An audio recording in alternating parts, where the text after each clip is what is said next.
Thank you guys. Sorry about that.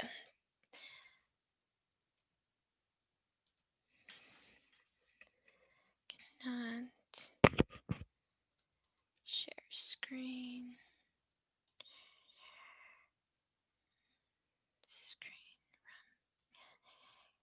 Perfect. Well, it's 3 o'clock. I'm going to give it a couple of more minutes since I stopped. I ended this quite fast so I could look for something. I still didn't get what I wanted, but I thought it was so close to time that I needed to start. So I'm going to let people come in, give it a couple of minutes, and then we'll get going.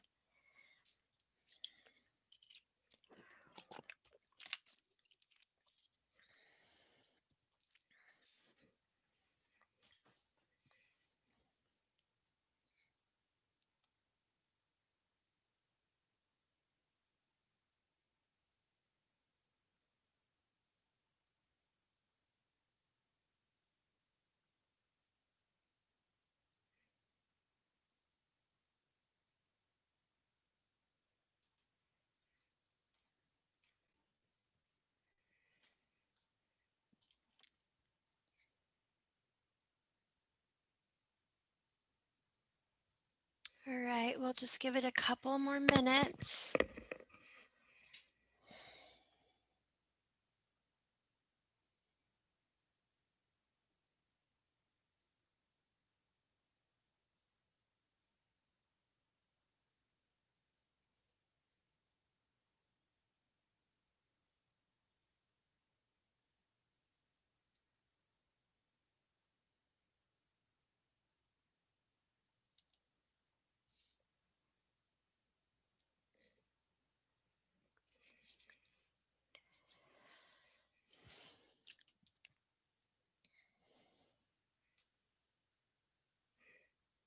All right.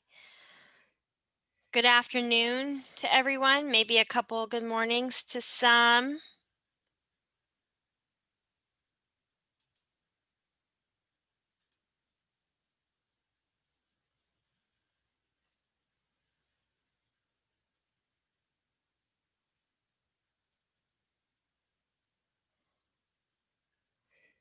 A couple of things before we start. Some housekeeping. This is being recorded, so you guys will receive the recording and materials probably not until Friday at the earliest, next Friday at the latest, okay?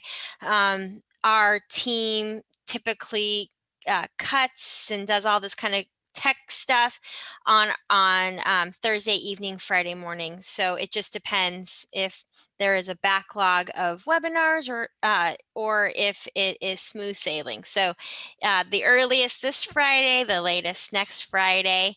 Again, this is being recorded. Also,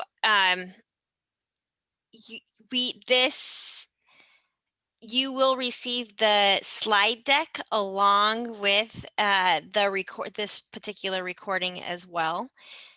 We have a Q&A box. Unfortunately, we don't have the chat box. I can't talk today. Chat box available this afternoon, but we do have the Q&A. So at any time that you have a question, please put your question into the Q&A box, okay? And I will read out all the questions out loud. You are here for this SSS Start Smart training. You either are a brand spanking new student support services program, so congratulations, starting on September 1 of this year, or you are a new director to student support services. We also have some other people just sitting in because they just want to learn as well, so that is great too. And so I'm going to take a poll right now and ask you just 2 basic questions. And I know people are still getting on, but let's just go with it at that. So we're asking, what type of student support services program are you? Are you a regular or classic is what the original one is termed, or are you a special populations? If you, meaning that, are you focused on veterans? Are you focused on teachers prep? As you know, there were a number of different ones that you could be a part of. Now, I think it only lets you answer once.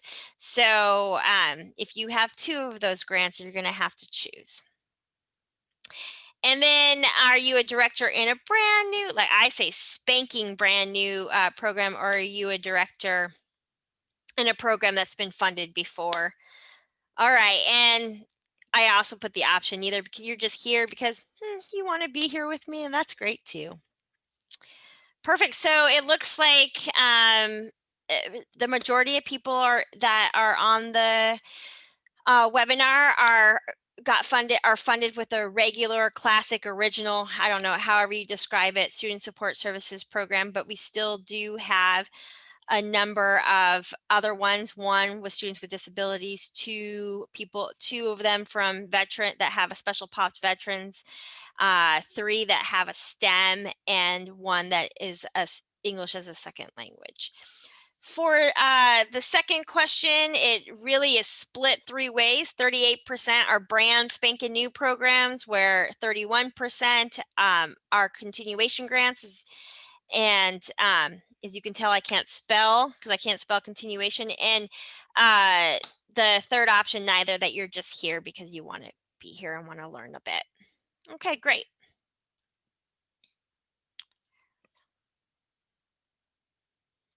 Perfect.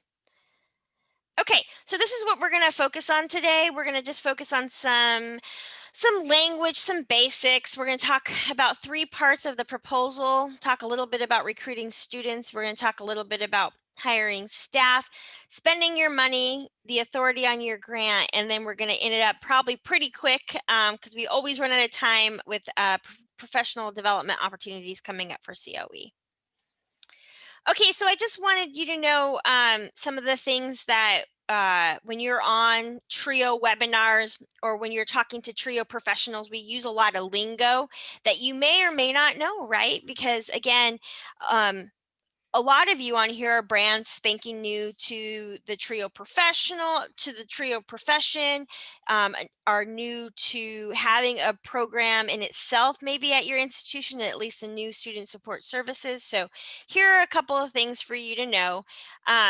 Every TRIO award is 5 years. So SSS, you were funded on September 1, 2020, you will be funded until August 31st, 2025. Okay, that's pretty simple to know. For your GAN equals a grant award notification. So every year you will receive a new grant award notification. And this grant notification tells you a lot of stuff. And the first one that you get of the year is really long and it has a lot of information in it. So please do read it. It's very, very important. The next years will be much smaller, okay? But you find your substantial progress in there. You find who the Department of Ed's liaison with, who is that director in their eyes and their time and effort. You find out how much money that they're appropriating to you for that year. So there might be things that are not that are not updated, but make sure that in your specific year that you get that information is updated. You know, your money is appropriated and appropriated by the department, or excuse me, by Congress, allocated by the Department of Ed. And so it's important that you understand that your money's going to change each year and you got to look at that specific spot on the grant award notification. APR equates to annual performance report. And so annual performance report is something that you are mandated as having a TRIO program to do every year. I would like to say typically, but I will say many times this happens within 3 to 4 months after your grant ends for the year. So right now, student support services are in the midst of doing their annual performance report, and unless somebody quote me if I'm wrong, but I think it's due December 7th. But if you're brand spanking new, obviously you're not reporting because you haven't gone through a year. You always do your annual performance report after the year has concluded, okay? And then a Department of Ed program specialist, sometimes people call them program officers. This is your liaison with the Department of Ed. Also in the regulations, anytime that you see the word secretary, the U.S. Department of Education secretary, in those regulations for TRIO programs, the person that takes the place of the secretary for you is your Department of Ed program specialist. All right, so I got a question. When is a GAN sent out each year? Well, I would love to tell you that it's on a specific schedule, but it really runs the gamut. It can be a month before your new program or your new year starts. It could be a day before your new program starts. It just depends on if they are running late or not. But you um you should know, and your institution should know, unless you have done something terrible. And one of the things is a substantial progress, which we're going to talk about next. There's almost no way that you can lose your grant mid-cycle, so that they should be expecting, even if it's running late, your money should be there for the next year. Okay, I think you'll have ample of time if they have if they are really, if the Department of Ed is worried about your grant. Now, substantial progress, okay, is really, really important, because this is something that's deemed terrible in the sense that, so substantial progress is when your program, so you got a grant and you have a minimum number of students to serve, okay? Typically for a regular or a classic SSS, that's 140 students, but it could be different depending if you're a continuation grant and you have higher levels of students that you are minimally funded to serve, okay?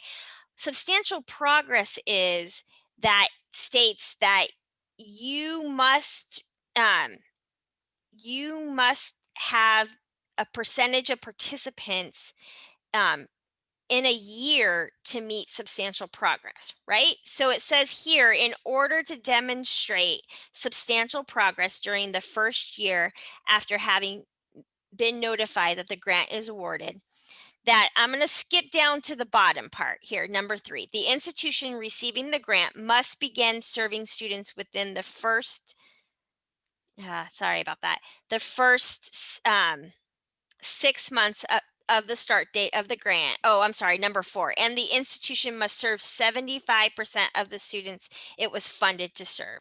So these 4 things are substantial progress, but let's start off with number 4, that the institution must serve 75% of the students it was funded to serve. So what this is saying here for substantial progress, that if you do not serve the 75% of the number funded to serve, that they will basically say you are not making substantial progress on this grant and there's no use for the department to continue this grant. Okay, so it's really important, student support services, even though we're still in the midst of a pandemic, they are going to hold you to the 75% for 2021. All right, so you need to make sure you need to know in how many students you were funded to serve, so you need to look at that proposal, right? And you need to know what this is your bare bones minimum that a participant needs to serve. Okay, TRIO programs, you need to always strive for 100%, even in a pandemic, 100%, because now students need you more than ever. I know it's much harder, but the bare bones is 75%, okay? It also in your first year student support services that you have 3 other things that they're asking you to do in addition to meeting that 75% of the students it is funded to serve, okay? So the institution receiving the grant must have hired a director or appointed an acting director.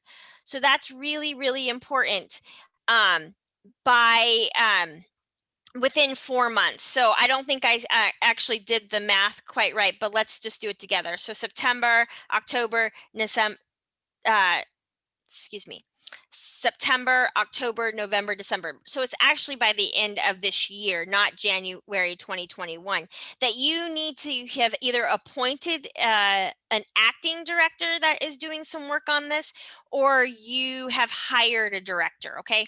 So for continuation grants, that's pretty simple. Usually there is a director already in place, but for a brand spanking new program, this is incredibly, incredibly important, is to be working on getting a director or appointing somebody as an acting director and get them in and working on this grant, okay? The institution receiving the grant must begin recruiting students within the first 6 months of the grant. So what COE would say, and I think I have it in a later slide, you should actually be almost done recruiting students by March 2021. Now I know people are like, we're just getting up, we're just getting started. You have a lot of money and they want you to spend your money. So you need to start hiring temporary people as the institution is looking for permanent people to start recruiting and start thinking about services that you want to give to your participants, okay? So all of this stuff has to be done ASAP. Okay, you can't. I've talked to some people that say, well, we want to do this and then we want to do that and then we want to really plan out our strategies of our services and then we want to offer our services.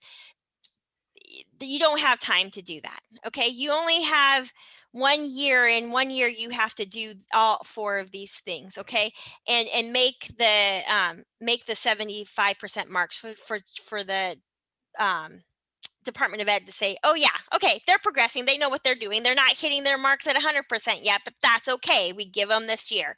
So please take that to heart and make sure that you understand this for both brand new programs and even for new directors, that you when they gave you this grant, even though they gave it to you like the second week of August, they meant for you to start September 1, okay, you're on the ground running.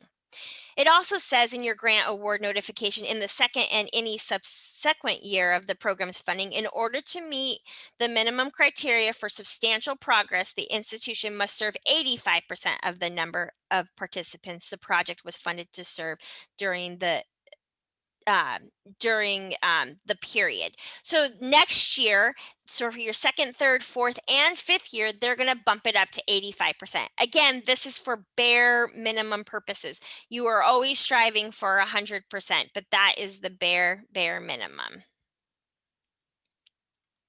Okay, so that's substantial progress, and those are the 4 things that you need to know about for substantial progress. That's, again, the bare minimum. Okay, it gets kind of confusing because we use a lot of percentages and we use a lot of these weird terms: substantial progress, prior experience, but it's something that as a director you really must understand. Okay, and someone wrote, if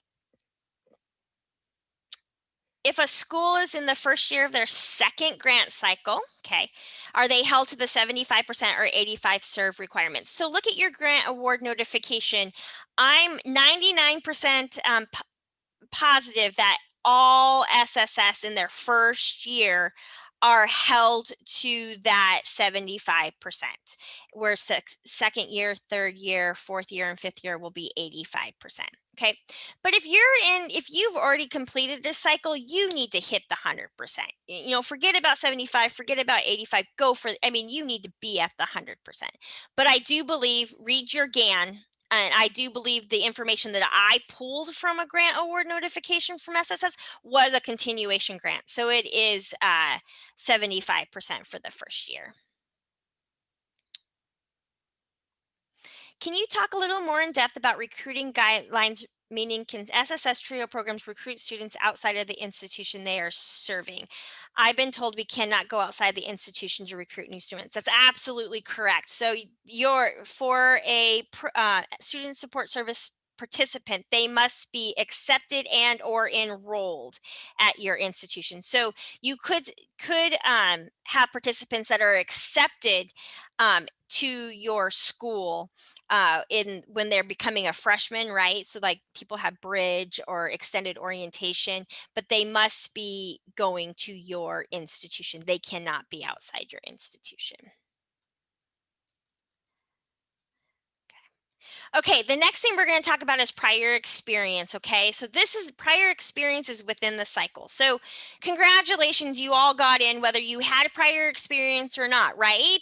Some new programs that are here with us today. Your institution wrote a stellar SSS proposal and had no additional points added to your score, and you still were successful, which is fantastic. Now that you're in student support services, there are additional points that you can receive for the next competition for things that you have for benchmarks that you have to meet during your second year, third year, and fourth year. Okay, so prior experience is only counted in the second year of the grant, the third year of the grant, and the fourth year of the grant. Okay, the first year is your learning year, even if you're a continuation grant, because it's a new proposal, it's new competitive preference priorities. You might have shifted how you do how you're doing services, or you're now doing grant aid and you weren't before. So it's a new proposal, okay, for continuation grants. For brand spanking new, it's everything is new to you, right?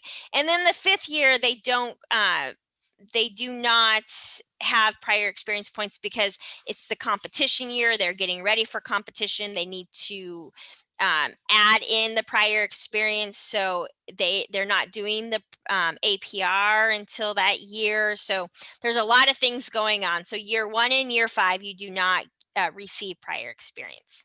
Okay. In your regulations under 646.22, it says in detail how the secretary evaluates prior experience. For you, it's the Department of Ed. For it's not the secretary per se, but they actually have a contractor that does all of this. It's all done automatic based on how you how you enter the fields and submit the annual performance report. Okay, so here it tells you the number of participants, whether the applicant provided services to no less than the approved number of participants. You get 3 additional points, okay, in a given year if you meet the numbers of participants you were approved to serve. Okay, now if you do not meet the number of participants that you are funded to serve, but you make it past 90%, okay, again, let's say you had to serve 100 SSS participants and you only served 90%, okay, you don't get these 3 points because you did not make your numbers funded to serve, but you hit the 90% threshold. So you have the opportunity to get the post-secondary retention, the good academic standing, and so forth and so forth. Okay, so 90% for prior experience is very important, because if you go lower than 90%, you get a 0 for prior experience for all your prior experience. Okay, and you can go up to there are 15 maximum points. Now, degree completion, for at least for 4-year institutions, you can't go for those points until your 6th year, which would be in another cycle. So you couldn't get a full 15 points anyway this cycle. Does the department need to know who the interim director is, or is the person listed on the GAN sufficient. So the person on the grant award notification is the liaison with the Department of Ed.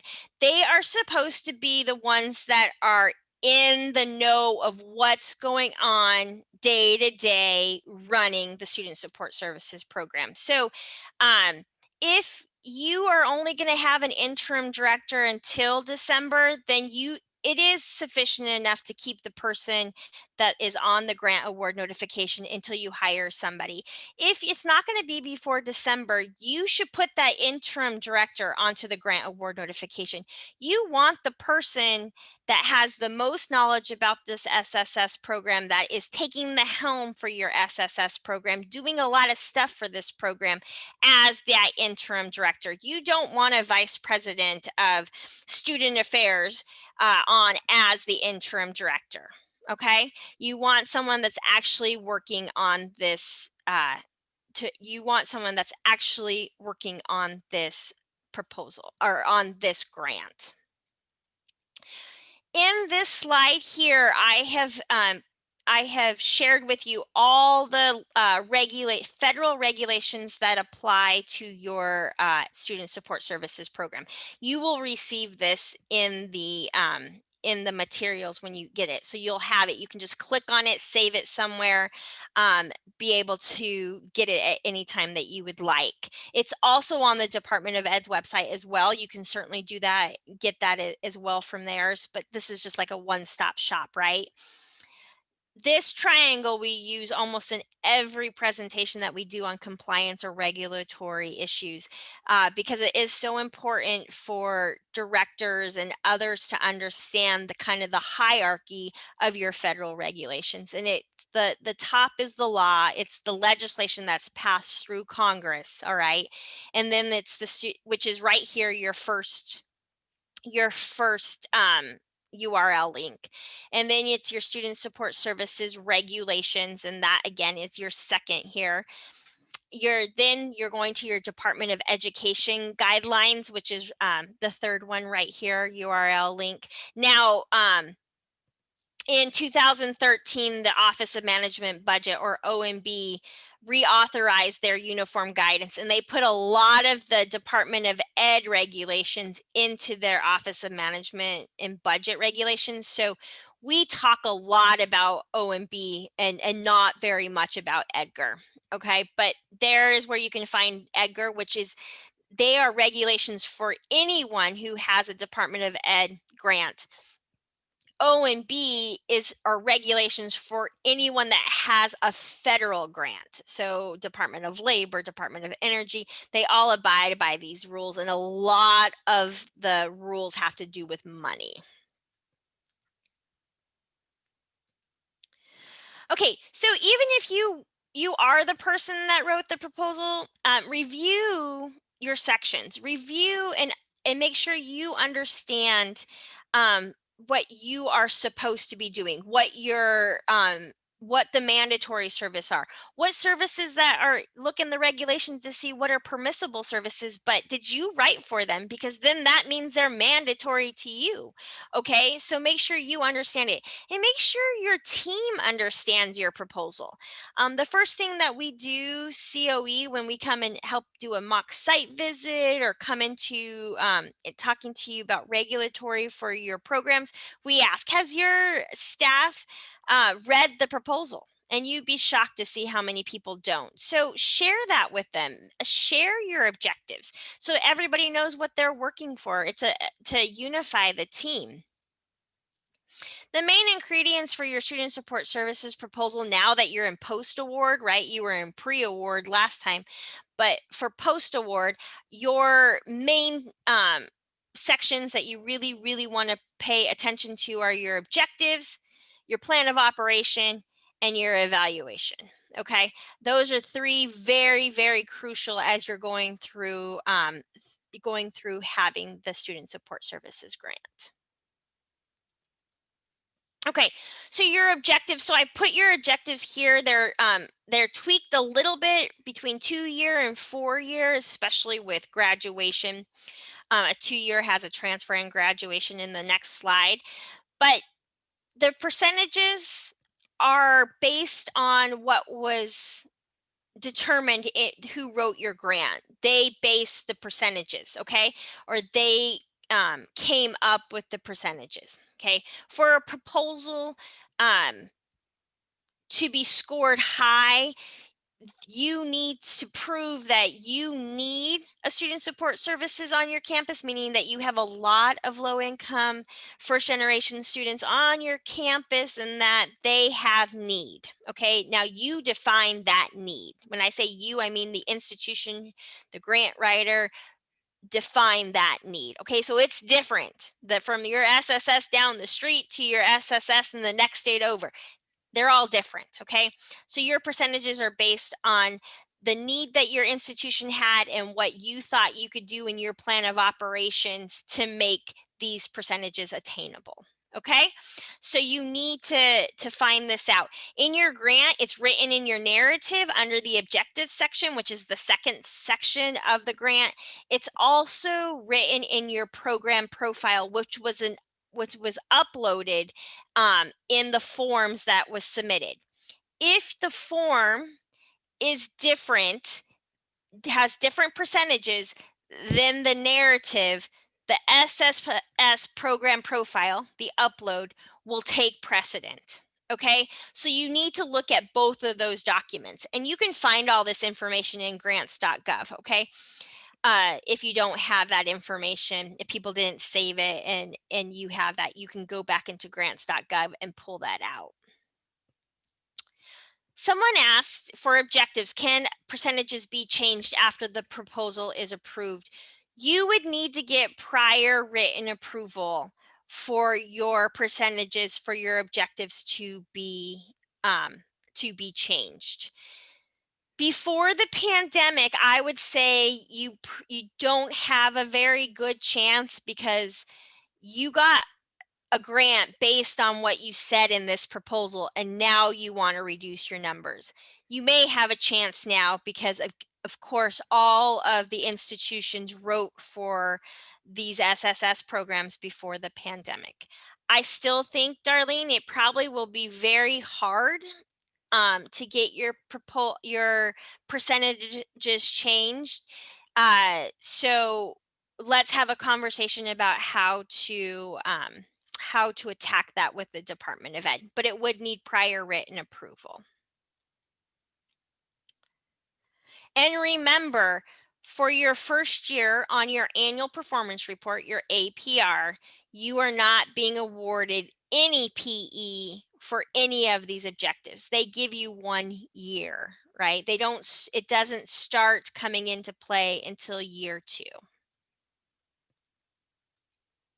Okay, and this is the graduation and transfer rates for 2-year institutions, and you have a 1-2 here. 4-year just has graduation. Okay. Again, you can find your specific percentages in your SSS program profile, as well as in your narrative that was written and sent into the Department of Ed in your proposal. Okay, plan of operation. So remember, somebody wrote, right?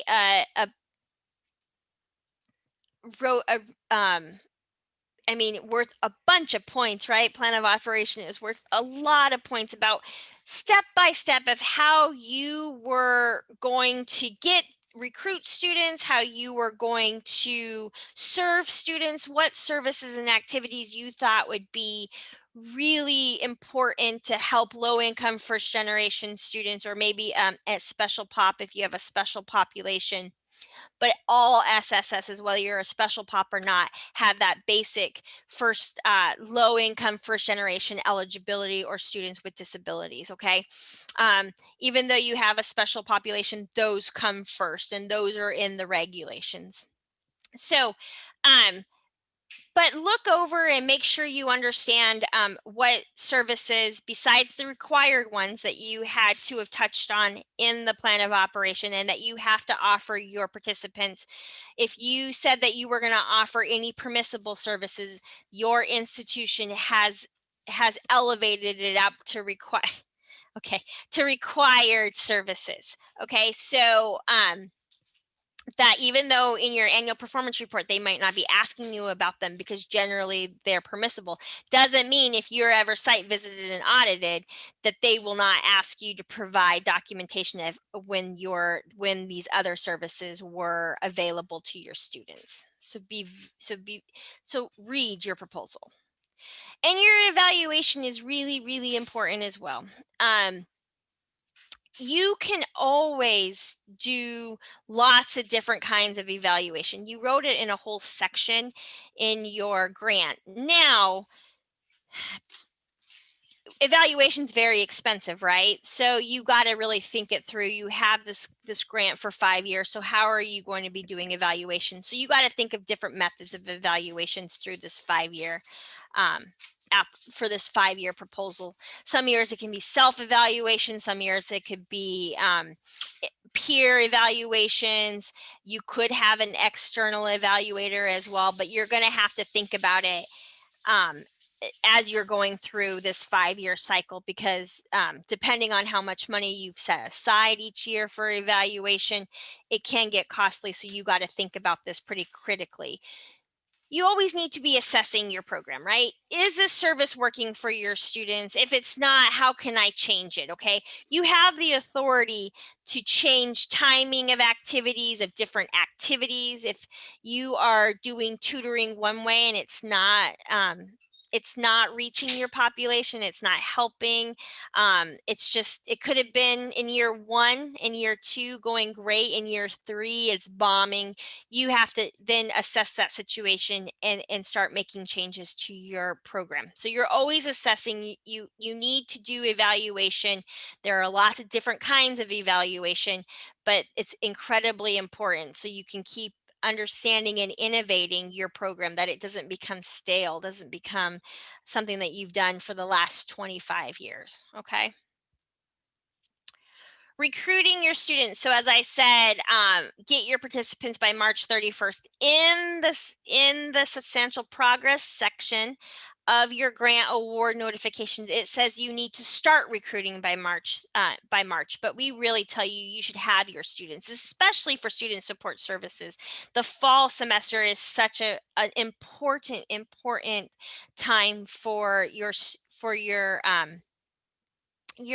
students. So you should really, even if you're a brand spanking new program, even if you don't have your director hired yet, hire some temporary workers in there and start getting your application together and start getting intake applications and getting teams together to start getting participants in. Okay, it's really important, and they need you more now than ever, with being a lot of institutions being virtual or being hybrid or being in person, and then the next day they're virtual because there's outbreaks. So they really do need student support services to really be there, to be there constant, even though it's really hard for you as you're doing virtual, hybrid, in person, all these kind of things, and that you can be their rock. Okay. So I want to point out again, for new programs, for a regular classic, you have to, you need to recruit at least 140 students each year.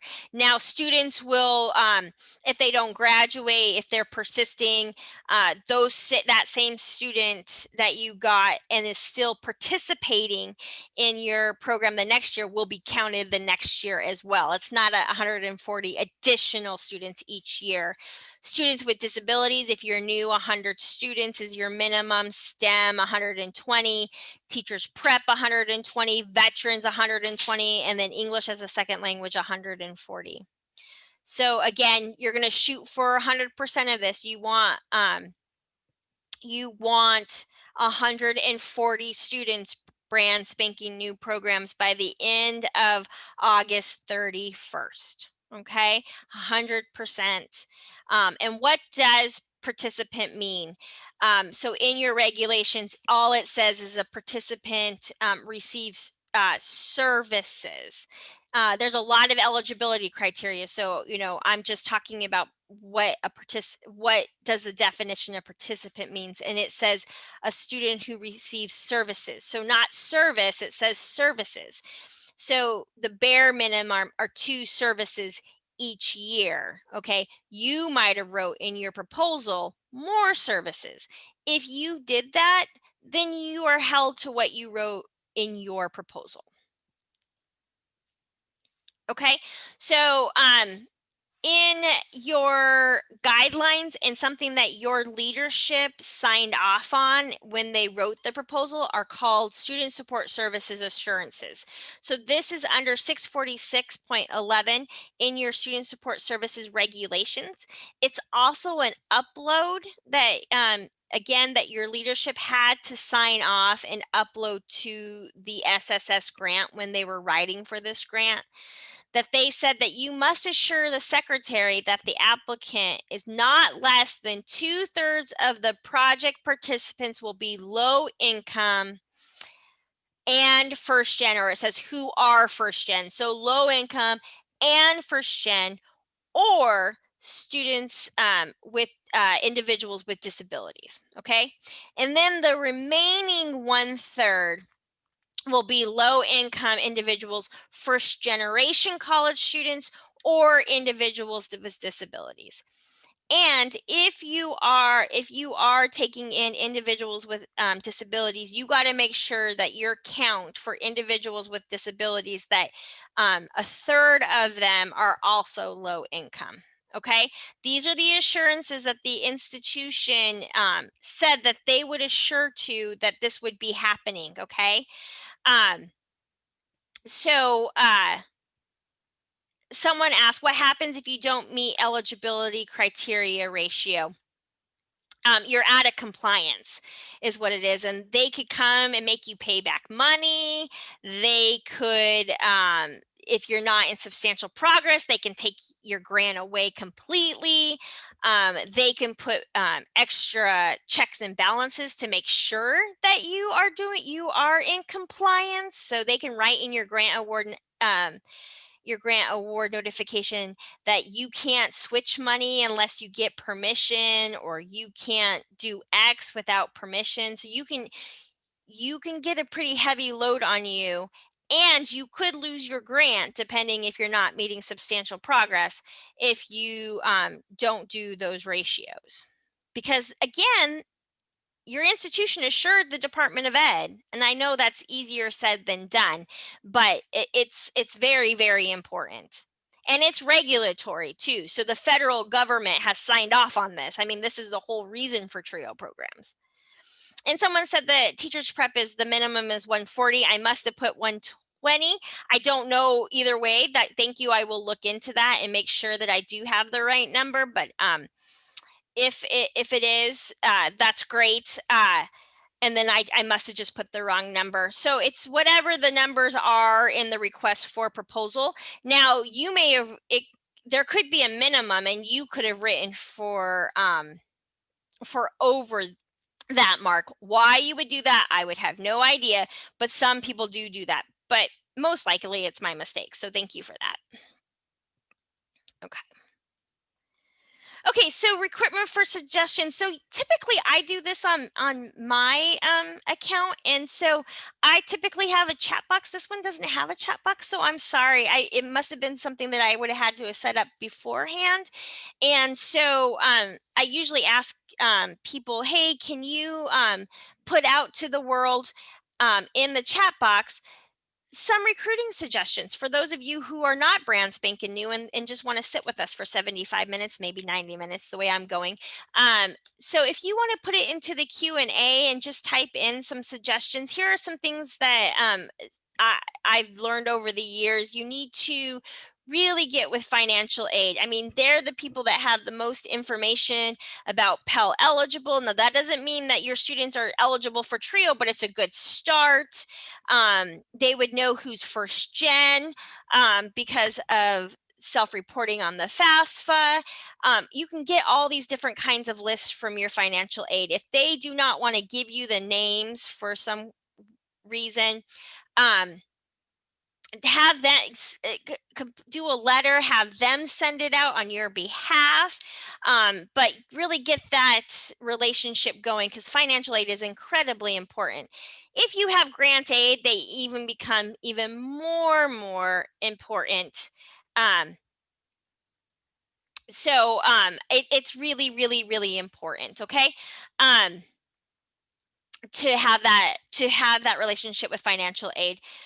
Speaking to whether you're online or in person, going to freshman seminars and talking about your SSS program.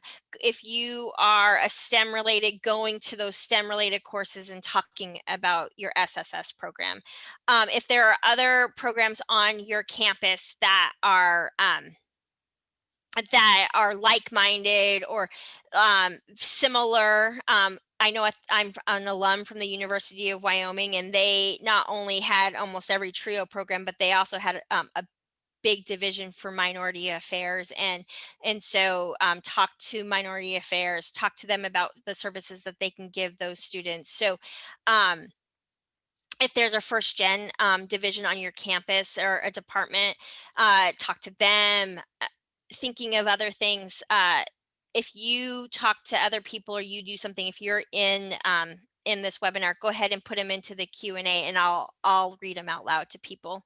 So one person said, we work with our pre-college and SSS at the community college, our financial aid office, admissions, class visits, meeting with colleagues across campus to refer.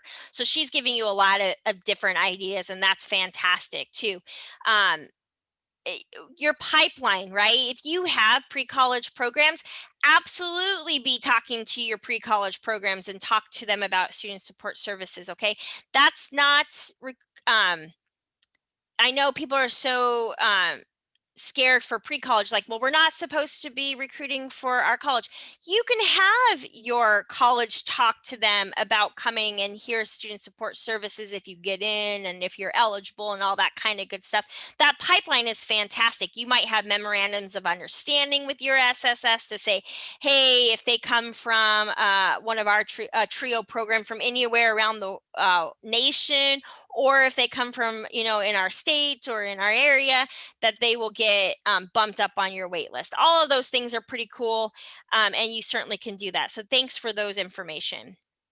As another person just said, find out about nearby or local talent search and upper bound programs. Again, these pipelines, that would be great. And they're really good to be talking to their directors, talking to their students. If they're interested in coming to your campus, you have this college TRIO program. They were in a TRIO pre-college, or they were in Gear Up, and now say, hey, we have student support services here for you. So that's fantastic. Thank you for that.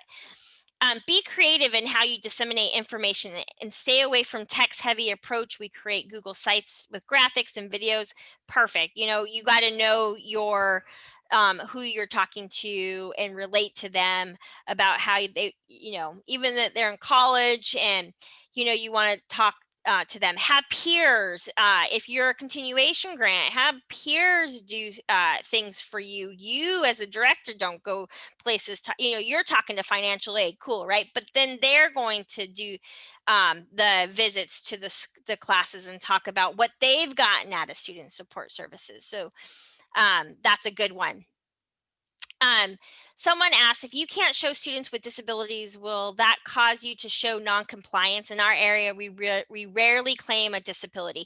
Okay, so a couple of things. If you're a regular classic, or if you're, let's say you're a special pop serving veterans, okay, or you're serving STEM students, it says first 2/3 must be low income and first generation, or students with disabilities. It's or. You can have 0 students with disabilities, no problem whatsoever. If you do have students with disabilities, though, you got to know that 1/3 of them have to be low income as well. Okay. And you are, for the eligibility criteria, and you would learn this if you go through legislation and regulations, it's you have to, you have to document that they have a disability, and a doctor or your campus or somebody of of a profession says they do have a disability. They don't have to disclose the disability. That's the only documentation, is that you need somebody um, in a standing in like the disabilities office, or a doctor or a psychologist, or something that says, yes, this student has a disability. That's what you need for eligibility purposes. Can SSS TRIO programs offer incentives during recruitment to potential students or current participants for referring their friends? The only hard, cold cash you can give to a student support services participant is through grant aid. Okay, um, you cannot give out prizes and memorabilia and things like that. Those kind of incentives are not allowed. So you might have to be incredibly creative, and we can talk a little bit more about that after, but you cannot give money, you could not give laptops, you could not give anything that you buy and give, because it's just like you're giving them money. Okay, so staffing. So the director needs approval, despite what the Department of Ed sometimes tells you, is that they need to approve all of your people. Totally not true. Only the person on the grant award notification needs the approval from the Department of Ed. If you're a brand spanking new program, you probably put a dean in there, or a vice president, or assistant vice president. So you'll need approval when you hire that person, or if you're going to take a very long time, you're going to need that interim director to be approved. If you again, read the proposal. You put the criteria of what you wanted for in a director. So if your person that you want to put into this role meets that criteria, it should be very easy. Okay. And I would suggest that you have the supervisor of that person that you want to hire not only submit their resume, but also submit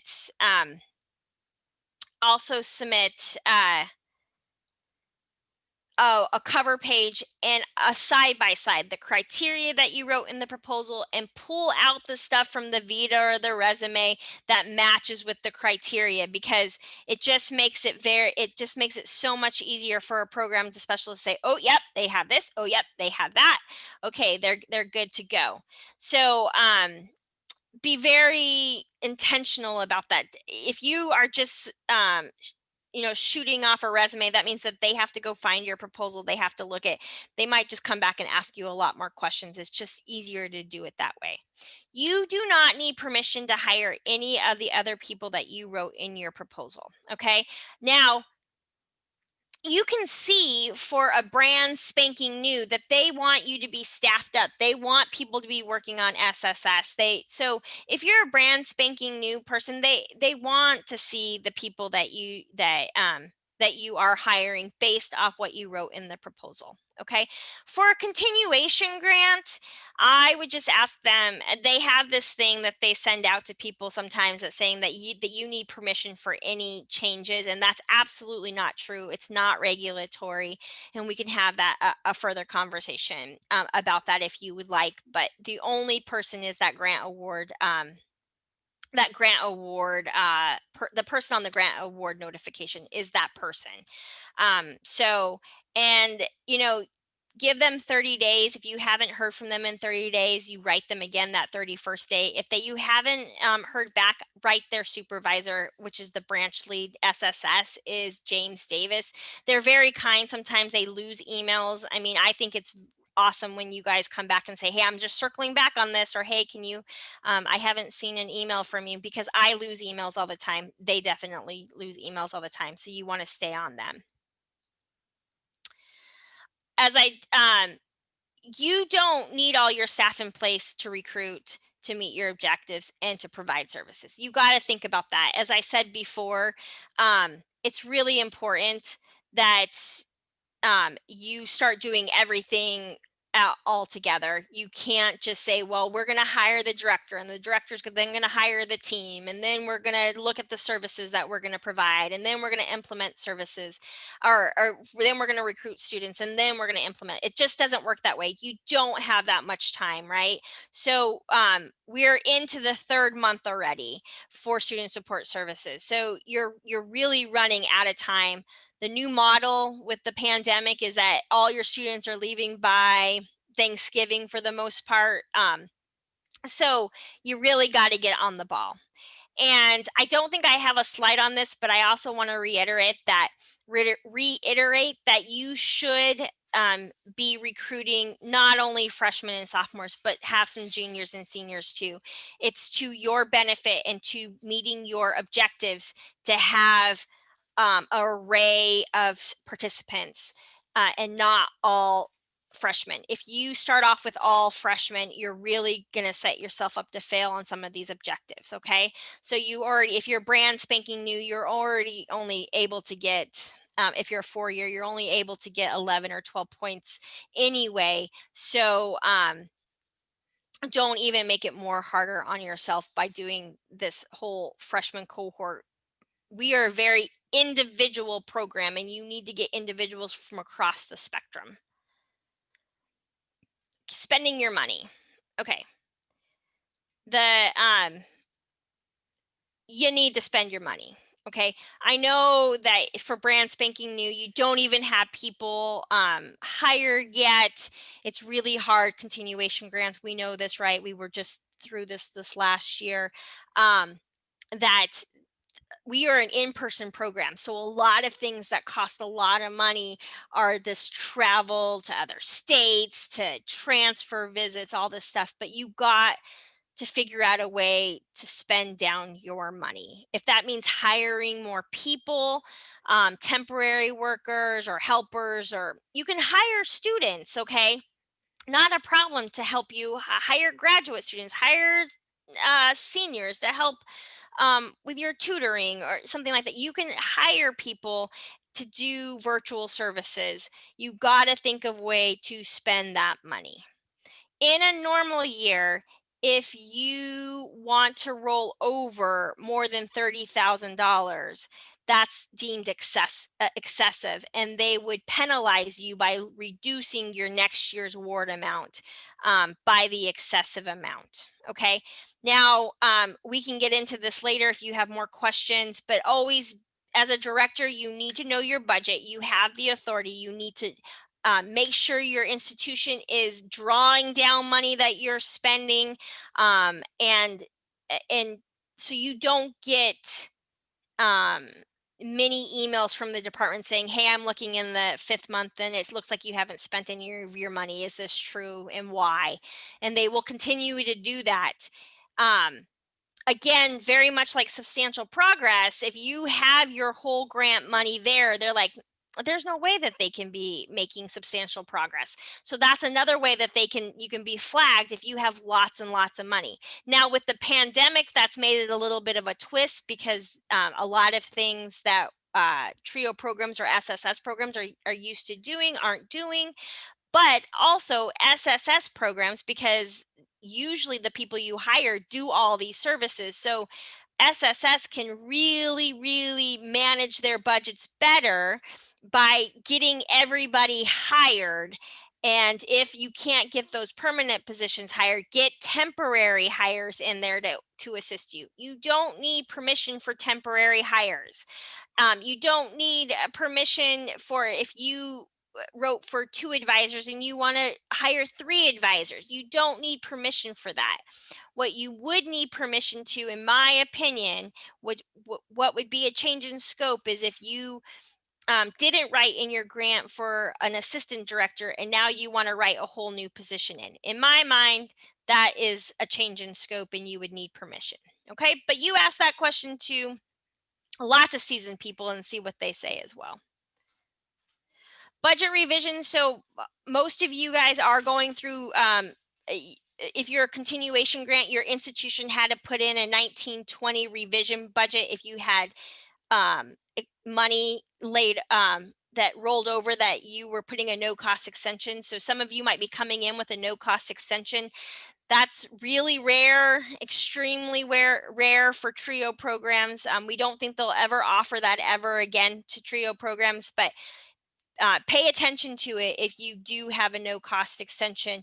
If you, for 2021, you wrote this grant pre-pandemic, right? So when you started September 1, the first thing the Department of Ed asked you was like, you got to look at your budget and revise it, because it probably doesn't make sense any longer. And so if they haven't done that to you yet, you still need to look at your budget and see what you need to revise. And if there's anything that needs prior written approval, then you're going to need to get it approved in writing by the department, okay? And most of you probably haven't gone through a legs regs yet, so you don't know what that is. So if you have questions on that, send me an email and we'll set up a separate time to talk about it, okay? But a couple of things that you need prior written approval for is decreasing the director's time. If you wrote for 100% director in there, but then now you're like, okay, well, we have another TRIO program and we think that that person can run this one and SSS, so we're going to move their time and effort from 100% to 50%. There's a regulation that says any more than 25% reduction, you need prior approval. So talk to me about that one offline, though. Let's talk a little bit about it, because we'll talk about the legislation and what the legislation says and how to get it through. Also, purchasing equipment, true equipment. Okay, this means equipment that by the institution's definition is equipment, or the federal definition of 5,000 cost per unit. TRIO programs usually do not purchase equipment. But if you are purchasing equipment, meaning again, $5,000 cost per unit, or if your institution has a lower threshold, so you got to know your institution's definition, and you're brand spanking new, so you may have equipment that needs permission. So that needs to go into your budget, and that's an email that you need to get back that says, yes, your budget is approved. If it's in your budget, then that's approved. Okay. And then moving money from a section of your budget called participant support costs, which includes grant aid, by the way. It might be in a separate line item, grant aid, but if you want to move any of that money and you want to move it to direct costs or modified total direct costs, you need permission. Okay, so all of those are a few that you absolutely need to hear from the Department of Ed on your budget. If you're not doing any of those things, if you're doing everything that you don't need permission, it doesn't matter anyway. If you need to start spending your money, you need to start hiring people, okay? You only need permission, prior written approval for the director. If that director meets the qualifications, hire that director and then get it through, no problem, okay? But nobody else needs prior written approval. Start spending your money. But if there are things that you need prior written approval for, like this purchasing equipment or moving money, then you gotta send it into the Department of Ed. You gotta get them to look at it and respond to it. Okay. A lot of times student support services programs do not have things that they need approved. So you don't care if they don't come back, because you don't need permission for anything. You did your budget, you did what you said, it's good to go. Start doing what you're supposed to be doing. Carry forward, as I said before, there is actually a section in 200.308D as in David that says carry forward is allowed, okay? But it can't you have to have a plan for it. And so even if the department doesn't ask you, you and your institution has to have a plan about how you're going to spend it in the next year, and spend it first. All right. So a no cost extension is a little bit different than when you're rolling it over and carry forward, because your no cost extensions had specific things that you had to do that you could spend your money on. Carry forward, for the most part, you can spend it on anything that you want. Okay. So unspent salaries, even now, okay, even now, if you don't have your director hired, you're accumulating, at least at the very least, that line item, right? It's going unspent. It's going unspent. You're not going to hire till January 1st. 4 months unspent money. You got to have somebody in there thinking about, well, what can we do with it? You got to move it into another line item and you got to spend it. You can't just be holding it, okay? New programs are going to be asked for an interim report, probably not continuation. So if you're a new director in a continuation grant, you probably will not be asked to do an interim report. If you are a brand spanking new SSS, you most likely will have to do an interim report because they're looking at your benchmarks. Have you hired your people? Have you started recruiting your students? Are you spending your money? Are you making substantial progress? All of these things. Are you in compliance with the 2/3, 1/3 rule? So be on the lookout for that. Typically, it happens anywhere from March to May. Okay, sometimes I've seen it happen in June, but do be prepared for that. And again, if you tell them in your interim report, if they ask you for projections, do you think you're going to be at 75% or 85% at the end of the year? And you say no, that's a good suggestion that they're going to be like, oh, they're on our radar. They don't make it, they're out, kind of thing. Okay, so really look at those questions and be cognizant of what you're telling the Department of Ed. Someone said, when are the interim reports due? I think I probably got this before I said it, but it just depends. It depends on how busy they are and when they get it out, and every program specialist is not created equal. So some will come out in May, some will come out in March, some might come out in June. Some you will never hear from your program specialist. No matter how much you want to hear from them, you won't hear from them. So it just depends. Okay, so the authority on the grant, in EGR section 75.71, it says the grantee shall directly administer or supervise the administration of the project. Okay, it says the grantee, the institution, not the Department of Ed. All right, you wrote a grant, you wrote a stellar grant saying, we have needy people and we know what they need to be successful. Okay, so you are the grantee and you administer the grant. Anytime you ask a regulatory question or an opinion question to the Department of Ed, you've given your authority away. So be very, very careful on that, okay? Because if they come back with an answer that you don't like, you have that answer from the Department of Ed in writing, okay? Now, if it directly contradicts a regulation, let's have a conversation. But a lot of times, you are the grantee, not the Department of Ed, all right? Then in your TRIO specific regulations, it says what other requirements must a grantee meet. So number 2 says the grantee must give the project director, so that person that they put in charge of the grant, they may not be a director, their title at their institution may not be director, but in the eyes of the Department of Ed and that person that's on the grant award notification is the director, must have sufficient authority. So directors, you must keep your own budget. You must be able to make some key decisions on this. You were hired because you had particular criteria that said that you can do this, that you can help administer this program. So the institution must give you specific authority over this grant. Someone asked, can we get those questions in advance for the interim report? I could, yeah, if you email me, I can tell you what they've asked in the past. They might ask you some new ones. So I might be missing a couple, but most of them are standard. And I can definitely give that to you. Okay, for professional development, so we have, so I really would like you to visit our our website at www.coenet.org.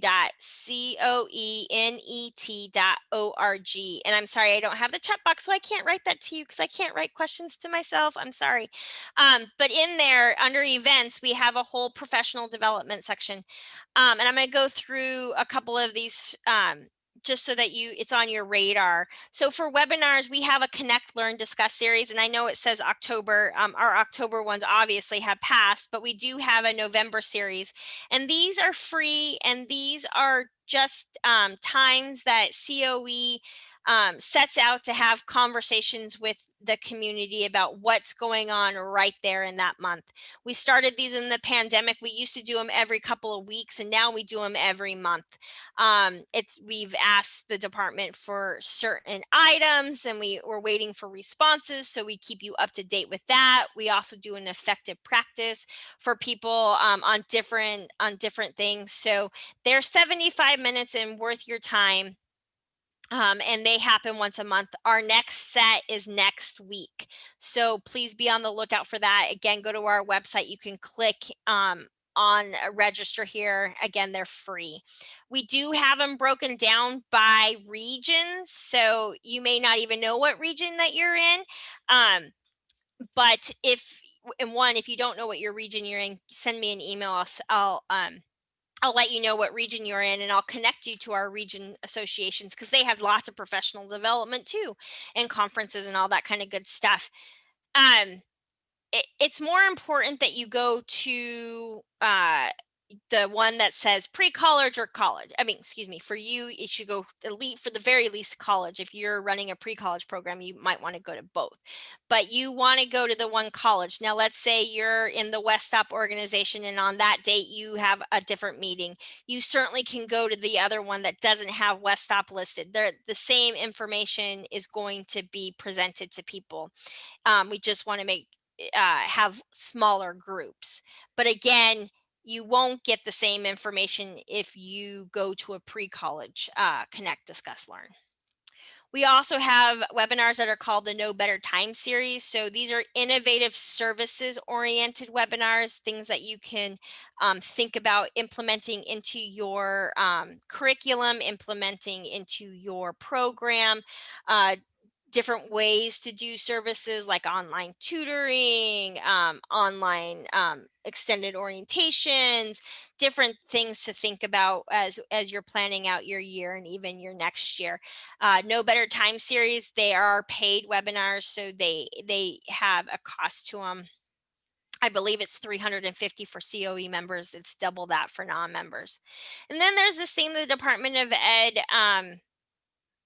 they have under the TRIO authority, just like the 7 programs, the 8th program is priority trainings that work a little bit different than TRIO programs. These grants are up for competition every 2 years, and these are money that the Department of Ed gives organizations, institutions, anybody who has a good proposal to provide training to TRIO programs specifically.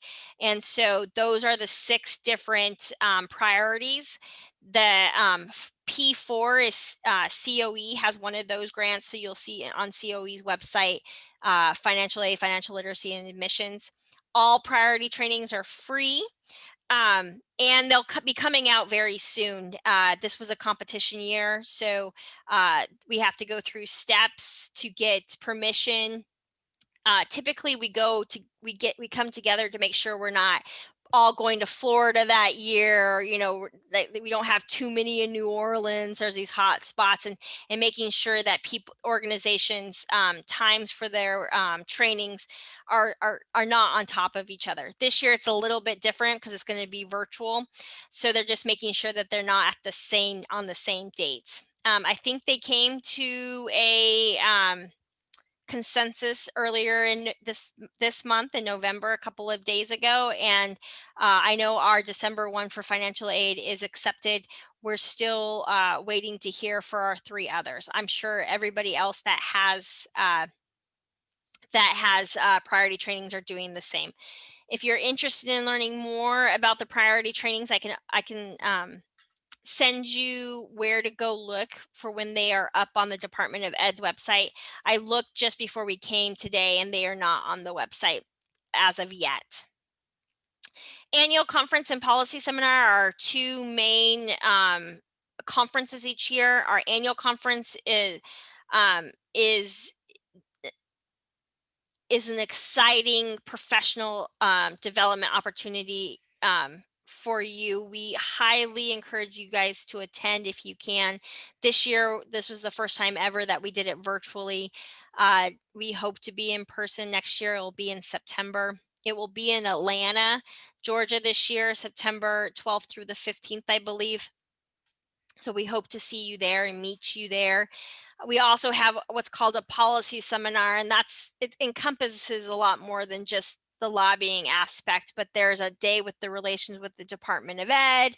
We have a leadership summit for leaders within the TRIO community or the College Access and Success community. So last year that was all virtual. This year, right now we're planning for a hybrid. We're waiting for guidelines for not only with the CDC, but also with within Washington, D.C. and the surrounding states as well. So we'll keep you up to date on that. We also have a new directors that will come up in spring of 2021. So not only are there priority trainings, but COE we do our own new directors training, and we also do our own legislation and regulations training. And all of these are up on our website as well. So please take a look at it when you have a moment. Okay, and this are other helpful websites. Again, here's our website. Here will take you right to our professional development page. This is if you're interested in joining the listserv, meaning there are a number of listservs. So there's a main listserv, and then there's an SSS listserv. COE does not administer any listserv, but if you're interested, we do have the instructions on our website, and here is the link that will take you straight to that section. I will tell you, you'll have to keep scrolling down until you hit the listserv sections. There's a couple other sections before that. Department of Ed for TRIO programs. If you go to this, URL link, this will take you to the Department of Ed's, and then they have it broken down by TRIO program, and you can click on that. And then if you are interested in the regional and state associations and what's going on there, you can find that on our website. We have all of our affiliates. They're broken down by their regions. So for example, as I mentioned before, WestStop, that's the Western Association that is comprised of California, Oregon, California, Nevada, the Pacific Islands, Hawaii, Guam, the Federated States, and am I missing, and Arizona. So you would look under WestStop and see the states, and we have the URL link for their region, and we have any state URL links as well. So you can be connected that way. All right, so I'm ending 1 minute late, which is usually I'm ending 20 minutes late.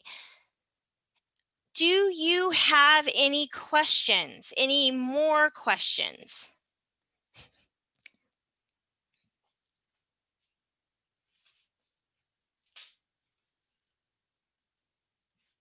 Okay, and while you're thinking about questions, I'm just putting up here this slide. So this is my email address.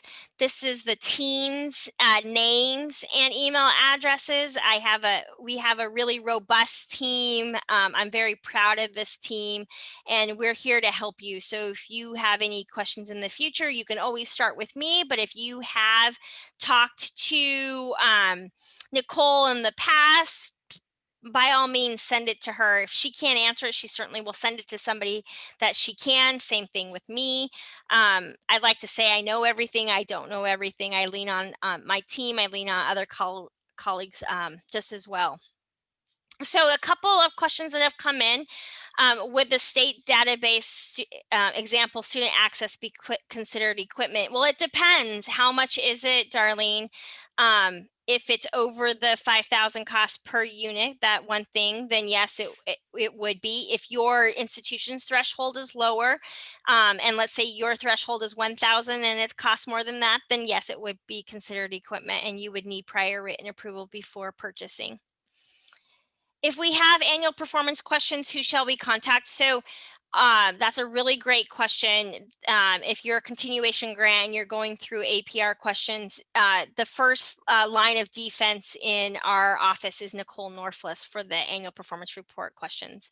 You certainly can send them to me. If you're asking me about field 35, you've already gone over my head, and I will ask either Nicole or some of our experts in the field to assist me. So you certainly can send them to me, but I would start off with Nicole Norflus on those kind of questions. Other questions? Okay, as you can see, my daughter is trying to go skateboarding and wants me to put on her equipment. And so if there are no other questions, I'm going to end this webinar. I'm going to say the logistics a couple of times or one more time, and then we will be done for the day. So thank you for staying with me just a little bit longer. This is being recorded. You will receive the recording and the materials at the earliest this Friday, at the latest next Friday. We appreciate you. You will get the recording, so we appreciate you being here and asking thoughtful questions. I have said each question that was asked out loud, so it will be recorded as well if you can't see them in the Q&A. And again, here is our information if you ever have any further questions. This ends our presentation, so you have a wonderful day, and I look forward to working with you. Congratulations again for your success or your continued success, and we look forward to working with you as an SSS, and hopefully you're writing for Talent Search or EOC, and to bring many more TRIO programs to your institution. Thanks. Bye.